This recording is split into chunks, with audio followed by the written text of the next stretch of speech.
ఐవీఎఫ్ది egg pickup తర్వాత ఇప్పుడు eggs దొరకలేదంటే what could be the causes? ఇది ఒక 0.5 to 7% పేషెంట్స్లో అవ్వచ్చు. సో మోస్ట్ ఇంపార్టెంట్లీ ల్యాబ్లో అన్నీ కరెక్ట్గా జరగాలి, మా సక్షన్ మిషన్ కరెక్ట్గా ఉండాలి, పికప్ డాక్టర్ ఎక్స్పీరియన్స్ ఉండాలి. The other important part is the trigger shot. ఇది మేము హెచ్సిజీ ఇంజెక్షన్ అని చెప్తాము. అది డోస్ కరెక్ట్గా తీసుకోవాలి, టైం అండ్ డేట్ దాన్ని చెక్ అయిన తర్వాత ఇంజెక్షన్ ఎవరు ఇచ్చారు ఆ సిస్టర్ కరెక్ట్గా ఇవ్వాలి. అండ్ సమ్ టైమ్స్ ఇది ప్రోడక్టే డిఫెక్టివ్ ఉండొచ్చు, బికాస్ ఆఫ్ విచ్ మాకు రెస్పాన్స్ రాదు.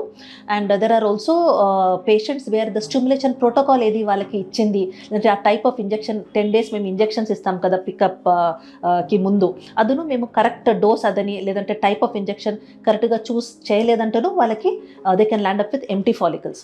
సో ఇట్లాంటి పేషెంట్స్కి ఎప్పుడూ నెక్స్ట్ సైకిల్లో డోనర్ ఎగ్ చేసుకోవాలి, వాళ్ళకి ఇంకా రాదు అట్లా లేదు. వెరీ రేర్లీ ఇది ఎస్ జెనెటిక్ ఇష్యూస్తో ఉండొచ్చు.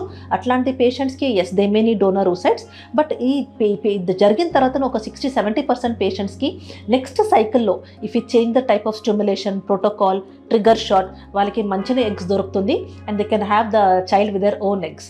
Thank you so much.